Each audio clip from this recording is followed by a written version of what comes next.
Merhabalar, Beraber Örelim YouTube kanalıma hoş geldiniz. Bugün sizlere bu güzel modelin anlatımını yapacağım. Model oldukça basit örülen bir model. Modeli istediğiniz örgü çeşitlerinizde rahatlıkla kullanabilirsiniz. Büyükler için olan yelek modellerinde oldukça şık duran bir model. Modelimin ön yüzde görünüşü bu şekilde. Şöyle arka yüzdeki görünüşü bu şekilde. Modeli ben 250 metre uzunluğunda ip ile ördüm. 3,5 milim şiş kullandım. Sizler de ipinizin kalınlığına göre şiş numaranızı ayarlayabilirsiniz. Modelim 9 ilmek ve katlarından oluşuyor. Artı 1 ilmek ekliyorum. Artı 2 ilmek de kenar ilmeği ekliyorum. Ben lastik üzerine modeli ördüm. Sizler de istediğiniz başlangıç tekniğinin üzerine modeli örebilirsiniz. Şimdi modelimizin yapımına geçelim.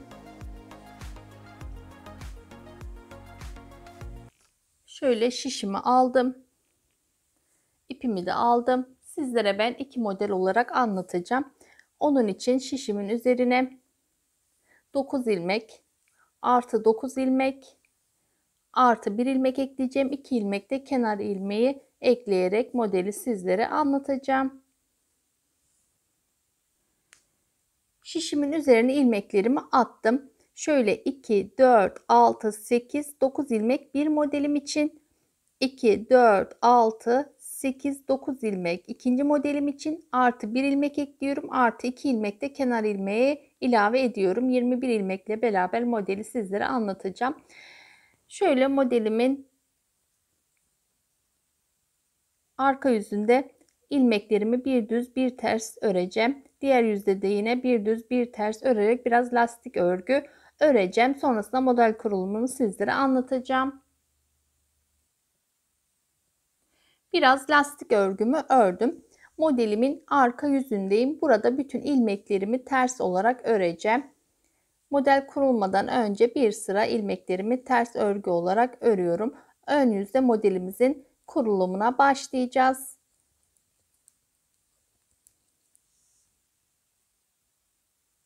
Arka yüzde bir sıra ters örgümü ördüm. Modelimi çeviriyorum. Modelimin ön yüzündeyim. Model kurulumuna başlıyorum. Kenar ilmeğimi örmeden aldım. Sonraki ilmeğimi ters olarak örüyorum. Kenar ilmeğimi örmeden aldım. Sonraki ilmeğimi ters olarak ördüm. Sonrasında 3 ilmeğimi düz olarak örüyorum. 1, 2, 3 ilmeğimi düz olarak ördüm. İpimi bir doladım. Sonraki ilmeğimin yönünü değiştiriyorum. Yönünü değiştirdiğim ilmekle bir sonraki ilmeği ikili olarak birlikte örüyorum. Burada bir tane eksiltme yapmış oldum. Sonrasında 3 ilmeğimi düz olarak örüyorum. 1, 2, 3 ilmeğimi düz olarak ördüm. Bir modelimizi yapmış olduk. Ara kısımda bir ilmeğimi ters olarak örüyorum. Sonraki modelime geçiyorum. 3 ilmeğimi düz olarak örüyorum. 1, 2, 3 ilmeğimi düz olarak ördüm. İpimi bir doladım. Sonraki ilmeğimin yönünü değiştiriyorum. Değiştirmiş olduğum ilmekle bir arkadaki ilmeği birlikte düz olarak örüyorum. Sonrasında 3 ilmeğimi düz olarak örüyorum. 1, 2, 3 ilmeğimi düz olarak ördüm. 1 ilmeğimi ters örüyorum. Kenar ilmeğimi de yine ters olarak örüyorum. Modelimizin kurulumunu yapmış olduk. Modelimi çeviriyorum. Modelimin arka yüzündeyim. Burada ilmeklerimizi gördüğümüz gibi öreceğiz. Kenar ilmeğimi örmeden aldım. İlmeğimin yönü düz. İlmeğimi düz ördüm. İpimi arka yüze alıyorum. İlmeklerimi ters olarak örüyorum. 1, 2, 3, 4. Dolamış olduğum ilmeği de ters olarak örüyorum. 5, 6, 7 ve 8 ilmeğimi ters olarak ördüm. İpimi ön yüze aldım. Sonraki ilmeğimin yönü düz. İlmeğimi düz olarak örüyorum. İpimi arka yüze aldım. 1, 2, 3, 4, 5, 6, 7 ve 8 ilmeğimi ters olarak ördüm. İpimi ön yüze aldım. Bir ilmeğimi düz örüyorum. Kenar ilmeğimi ters olarak örüyorum. Arka yüzdeki sıramızı tamamlamış olduk. Modelimizin ön yüzündeyiz. Modelimizin ön yüzünde birinci sıra ajur çalışmamız belirgin oldu.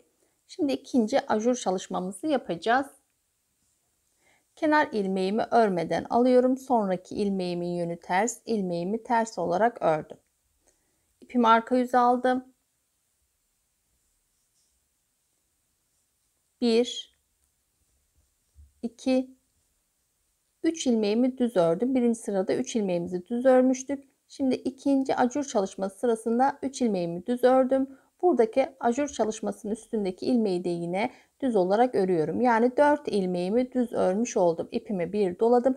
Sonraki ilmeğimin yönünü değiştiriyorum. Değiştirmiş olduğum ilmekle bir sonraki ilmeği birlikte örüyorum.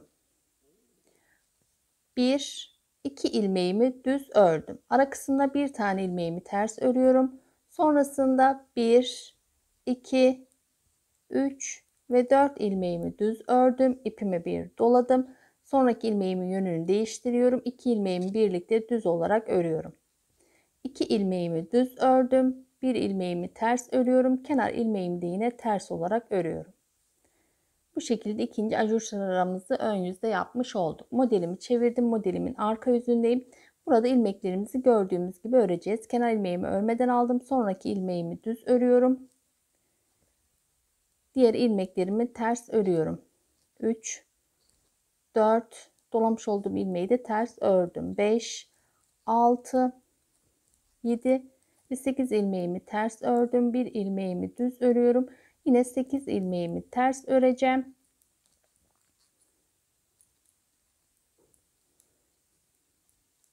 8 ilmeğimi ters ördüm. Bir ilmeğimi düz örüyorum. Kenar ilmeğimi ters örüyorum. Arka yüzdeki sıramızda tamamlamış olduk. Modelimi çevirdim. Modelimin ön yüzündeyim. Üçüncü ajur sıramızdayız. Kenar ilmeğimi örmeden aldım. Sonraki ilmeğimi ters örüyorum.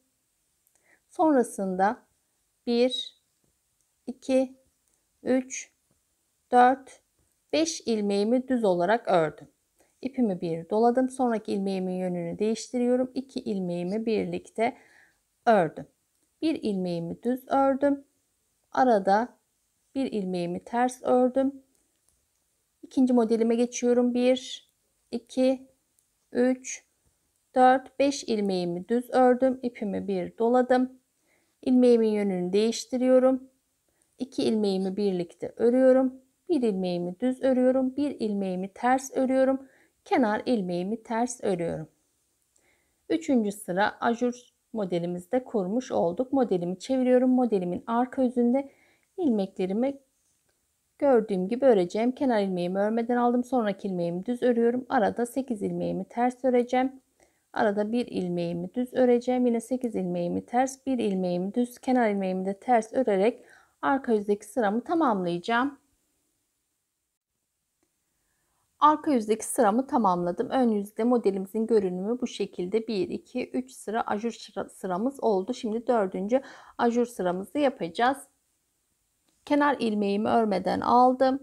Sonraki ilmeğimi ters örüyorum. Sonrasında 1, 2, 3, 4, 5 ve 6 ilmeğimi düz olarak ördüm. İpimi bir doladım. Sonraki ilmeğimin yönünü değiştiriyorum. 2 ilmeğimi birlikte örüyorum. Bu bizim son ajur sıramız. Çünkü burada artık keseceğimiz bir düz ilmeğimiz kalmadı. Sonrasında bir ilmeğimi ters örüyorum. İkinci modelime geçiyorum. 1, 2, 3, 4, 5 ve 6 ilmeğimi düz ördüm. İpimi bir doladım. Sonraki ilmeğimin yönünü değiştiriyorum. 2 ilmeğimi birlikte örüyorum. Sonraki ilmeğimi ters örüyorum. Kenar ilmeğimi de yine ters olarak örüyorum. Ön yüzdeki sıramızı tamamladık. Arka yüzde sıramızı ilmeklerimizi gördüğümüz şekilde öreceğiz. Arka yüzdeki sıramı tamamladım. Modelimi çeviriyorum. Modelimin ön yüzündeyim. Modelimin ön yüzünde modelimizin son sırasındayız. Diğer modelimizin ilk sırasındayız. Yani burada son sırayı yaparken diğer modelimizin de ilk sırasının kurulumunu yapacağız. Kenar ilmeğimi örmeden aldım. Sonraki ilmeğimi ters örüyorum. ipimi arka yüze aldım. Şimdi burada yapmış olduğumuz ajurlardan ilmekler çıkartacağız. Şöyle şişimi ön yüzden getiriyorum. İpim arka kısımda, önden getiriyorum. Ajuruma giriyorum. Buradan ilmek alıp yukarıya doğru çekiyorum. Burada ipimi bu şekilde sabitliyorum. Sıkılaşmaması için tekrardan ikinci ajurumun içerisine giriyorum. İlmek alıp yukarıya doğru çekiyorum. İkinciyi çektim. Yine üçüncüden giriyorum. İlmek alıp yukarıya doğru çekiyorum. Bu ilmekleri şu arkadaki ipi çekmeyelim ki ilmeklerimiz sıkı olmasın. Sonrasında dördüncü ajurumdan içeriye giriyorum. İpime şişimi alıyorum. Bu şekilde ilmeğimi çıkarttım. Yani 4 tane ilmeğimiz oldu. Bunları sol şişimin üzerine alıyorum. Şu şekilde düz olarak örüyorum. Düz olarak ördüm. Sol şişimden 4 ilmeğimi çıkarttım. Bu ilmeğimi yine sol şişime takıyorum. Düz olarak örüyorum. Burada bir ilmeğimiz artmış oldu. Bu ilmeğimi sol şişimin üzerine alıyorum. Sonraki ilmekle beraber ikisini birlikte örerek ilmeğimi burada kesmiş oluyorum. Burada ilk modelimizi tamamlamış oluyoruz. Diğer modelimizin kurulumuna başlıyoruz. İlk sırada yaptığımız gibi kenar ilmeğimizi örmeden aldık. Sonraki ilmeğimizi ters ördük. Bu birinci ilmeğimiz bizim düz ilmeğimiz sayılıyor. 3 tane düz ilmeğimiz olacak. Bu birinci ilmeğimiz.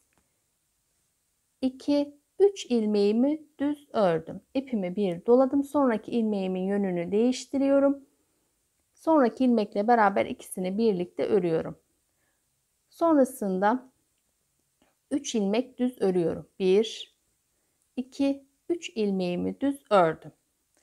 Birinci sıra modelimizi tamamlamış olduk. İkinci model sıramızın kurulumunu yapmış olduk.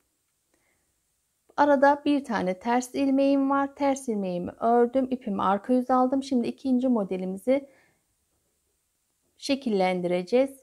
Birinci ajurumdan giriyorum. İpim arka kısımda. Hemen şişime ipimi alıyorum. Yukarıya doğru çekiyorum. Sonraki ajuruma giriyorum. Şişime ipimi alıp yukarıya doğru çekiyorum. Üçüncü ajurumdan giriyorum. İp alıp yukarıya doğru çekiyorum. Sonraki ajurumdan giriyorum. İp alıp yukarıya doğru çekiyorum. İlmeklerimi sol şişime alıyorum. Üçünü birlikte örüyorum. İlmeklerimi çıkarttım. Bu ilmeğimi düz örerek ilmeklerimi buraya sabitliyorum. Burada bir ilmeğimiz arttı. Bunu sol şişime alıyorum. Sonraki ilmekle beraber birlikte örerek bunu burada eksiltmiş oluyorum. Bu birinci ilmeğim. Modelini kuracağız. Birinci ilmeğimi düz ördüm. 2, üçüncü ilmeğimi de düz ördüm. 3 ilmeğimi düz ördüm. İpimi bir doladım. Sıradaki ilmeği yönünü değiştiriyorum. Sonraki ilmekle beraber düz olarak örüyorum. Sonrasında 3 ilmeğimi düz örüyorum. 1, 2, 3 ilmeğimi düz ördüm. Sonraki ilmeğimi ters örüyorum. Kenar ilmeğimi de ters örerek sıramı tamamlamış oluyorum. Hem modelimizi tamamlamış olduk hem de ikinci model sırasının kurulumunu yapmış olduk. Yine aynı alt sırada yapmış olduklarımızı tekrarlayarak modelimizi yukarıya doğru büyüteceğiz. Bu şekilde örgülerimizi öreceğiz. Şöyle daha geniş şekilde örülmüş hali bu şekilde. Güzel bir model çalışması. Umarım sizler de beğenerek örgülerinizde kullanırsınız. Yapan arkadaşlara kolay gelsin diyorum. Kendinize iyi bakın. Sağlıkla kalın. Hoşça kalın.